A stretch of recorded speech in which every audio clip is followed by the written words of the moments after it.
खबर बुलंदशहर से। Bulandshahr all India पत्रकार एकता एसोसिएशन ने संगठन का विस्तार करते हुए मोहम्मद असलम खान को जिला अध्यक्ष नियुक्त किया। इस मौके पर बुलंदशहर, दिल्ली, बिजनौर, हरिद्वार आदि क्षेत्रों से पत्रकारों ने भाग लिया। ऑल इंडिया पत्रकार एकता एसोसिएशन के राष्ट्रीय संगठन मंत्री अनवर अहमद नूर ने अपने भाषण में कहा कि पत्रकारों के हित में हमारा ये संगठन काफी समय से कार्य कर रहा है, जिसके अभी तक लगभग 20,000 से ऊपर कार्यकर्ता जुड़ चुके हैं। ये संगठन पूर्ण रूप से पत्रकारों के हित में कार्य कर रहा है और करता रहेगा। मीटिंग में मौजूद एडवोकेट प्रेस क्लब के संस्थापक कुलदीप कुमार सक्सेना ने पत्रकारों के दर्द कुछ इस तरह से कहा कि देश में वैसे तो पत्रकारों के लिए बहुत सारे संगठन बने हैं, लेकिन जब पत्रकार पर दर्ज मुकदमे की बात आती है तो संगठन अपना हाथ झाड़कर अलग दिखाई देते हैं।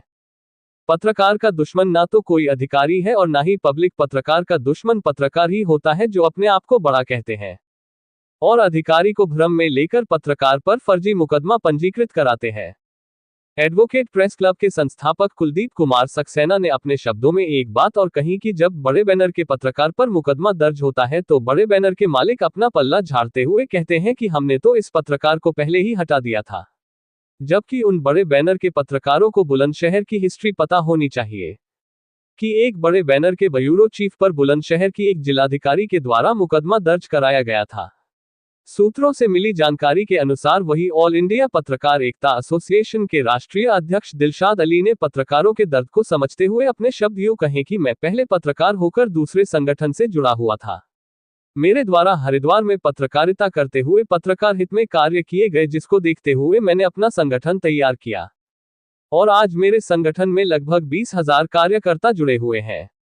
अगर मेरे संगठन के कार्यकर्ता के साथ अकस्मात कोई घटना घटित होती है तो हमारे संगठन के कार्यकर्ता उसकी मदद के लिए उसके पास मात्र आधा घंटे से लेकर 1 घंटे में उसके पास मौजूद होते हैं, जो उसकी हर तरह से संभव मदद करने को तैयार रहते हैं।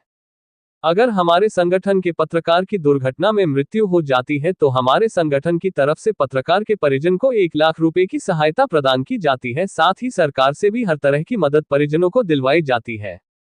अगर हमारे संगठन के किसी भी पत्रकार साथी पर किसी भी थाने में अगर मुकदमा पंजीकृत होता है तो उसको न्याय दिलाने के लिए हमारा संगठन हर तरह से संभव मदद के लिए तैयार रहता है, चाहे उसमें थाने का ही घेराव क्यों न करना पड़े।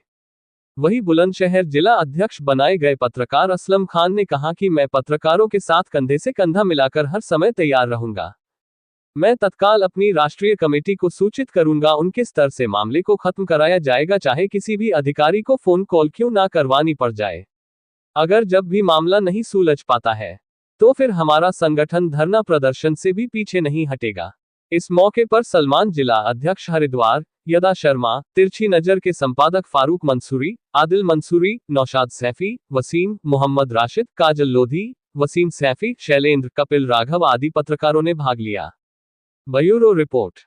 जिस तरह से बुलंदशहर में लगातार पत्रकारों को प्रशासन द्वारा जेल भेजा जा रहा है, फर्जी मुकदमे पर क्या कहेंगे आप? देखिए, हमारे बुलंदशहर के अंदर जो देखा जा रहा है, जो बड़े बैनर के पत्रकार हैं वो अधिकारियों के कान भरते हैं और जाके कहते हैं फर्जी पत्रकार है, जिस वजह से हमारे बुलंदशहर के अंदर मुकदमे लिखे जाते हैं। ऐसा ही और जिलों में भी होगा तो जो बड़े बैनर के पत्रकार हैं वो सीधा ये कहते हैं कि फर्जी पत्रकार है। सबसे पहले तो मैं उन लोगों को कहना चाहता हूँ, जब मुसीबत आएगी तो वही फर्जी पत्रकार उनके साथ खड़े होंगे, ना कि असली बैनर के पत्रकार खड़े होंगे, क्योंकि उनके जो बैनर के मालिक हैं उन्हें वो ये 1 महीने पहले का लेटर दिखा देते कि उन्हें 1 महीने पहले ही हटा दिया गया है।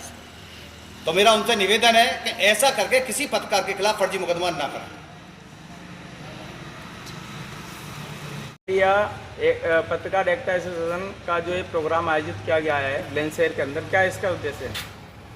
देखिए, उत्तर प्रदेश के बुलंदशहर में आज ऑल इंडिया पत्रकार एकता एसोसिएशन की मीटिंग असलम अली जिला अध्यक्ष के अध्यक्षता में इसको प्रोग्राम को किया गया है और इसका मकसद ये है कि सभी पत्रकारों को एक प्लेटफॉर्म मिलाना और कंधे से कंधे मिलाकर लेकर चलते और दुख सुख की घड़ी में पत्रकार का सहयोग करना। आपका जो संगठन है कहाँ का कार्य कर रहा है इस टाइम? पूरे भारत के अंदर 6.5 लाख पत्रकार जुड़ा हुआ है।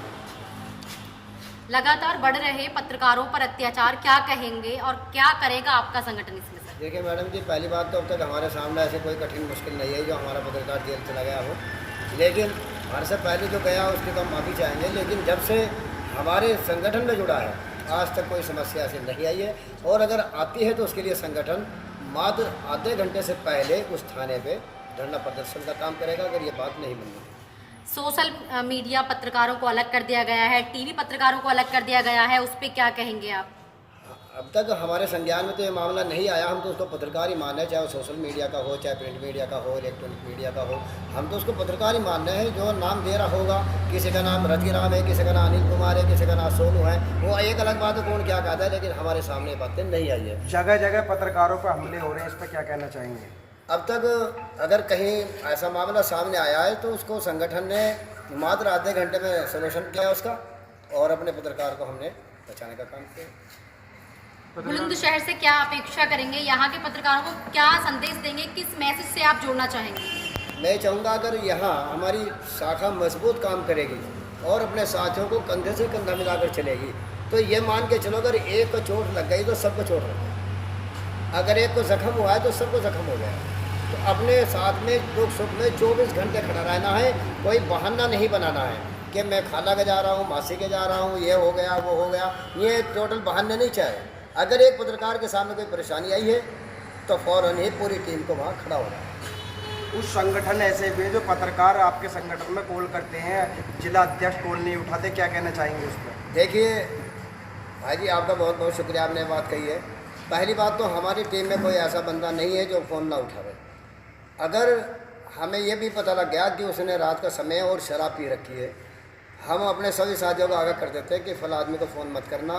प्रदेश अध्यक्ष है और प्रदेश की बड़ी टीम भी है, जिले के अन्य साथी जो टीम में जुड़े हुए हैं वो भी है। एक दो को मत फ़ोन करिए आप। और दूसरे अगर एक को फ़ोन कर दिया, हमारी टीम तो वो चीज़ है कि 10-5 मिनट के अंदर ही 100 फ़ोन हो जाते हैं। जिला बुलंदशहर के अंदर आपने जो जिला अध्यक्ष नियुक्त किया है उनका क्या नाम है?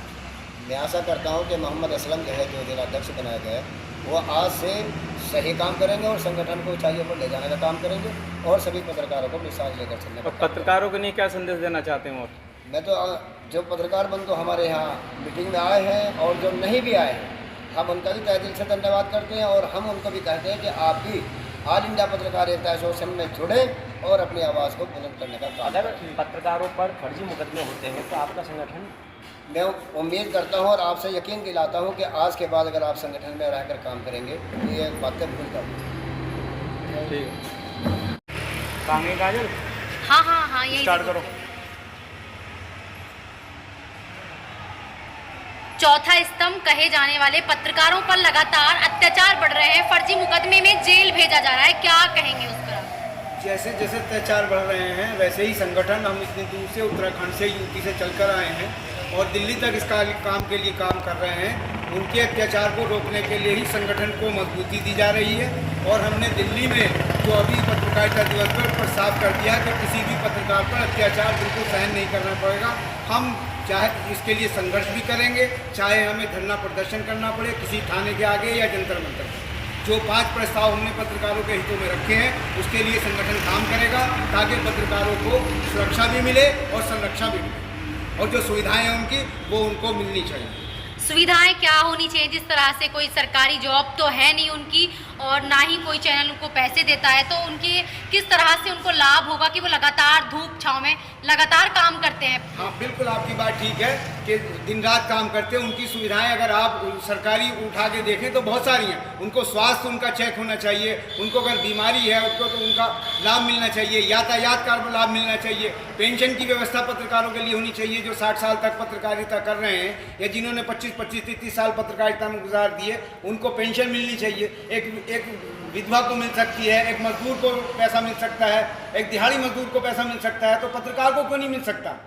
उसकी पेंशन व्यवस्था होनी चाहिए, उसको यातायात की सुविधाएं मिलनी चाहिए, उसको स्वास्थ्य की सुविधाएं मिलनी चाहिए, उनके बच्चों के लिए शिक्षा के लिए उनको जो सुविधाएं मिलनी चाहिए तो उनके बच्चों की शिक्षा की व्यवस्था हो। और ये जो फर्जी पत्रकार कहते हैं यूट्यूबर्स को, ये बिल्कुल ख़त्म होना चाहिए। ये ना हम बर्दाश्त करेंगे ना संगठन बर्दाश्त करेगा। कोई पत्रकार फर्जी नहीं है। ओके सर, बस एक थोड़ा सा टाइम और दे दो बस।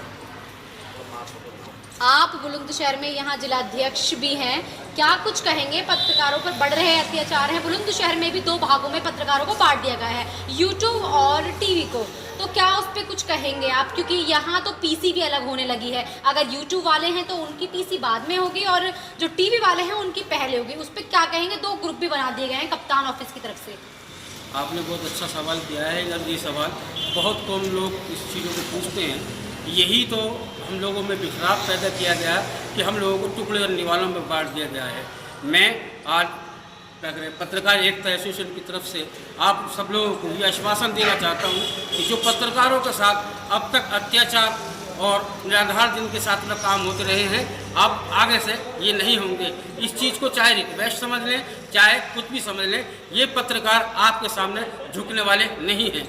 क्योंकि ये जिस ज़मीन पे हम बैठे हैं इसका जिला बुलंदशहर नाम है, और इस बुलंदशहर का नाम हिंदुस्तान के अंदर बड़ी बड़ी राजनीति को से जुड़ता चला आ रहा है, और यहाँ के लोग इस राजनीति को बड़े बड़े स्तर से लेते चले आए। ये बहुत संवेदनशील जिला बुलंदशहर है, और मैं इसी बुलंदशहर से आप पत्रकारों को सभी तरीके से आश्वासन देना चाहता हूँ कि आप पत्रकारों का शोषण नहीं होने दिया जाएगा। बस पत्रकार एकता एसोसिएशन को आपको संगठन की ज़रूरत है, आपकी एकता की ज़रूरत है। आप एक प्लेटफार्म पर आएँ और अपने काम को पूरा करें। ओके, धन्यवाद।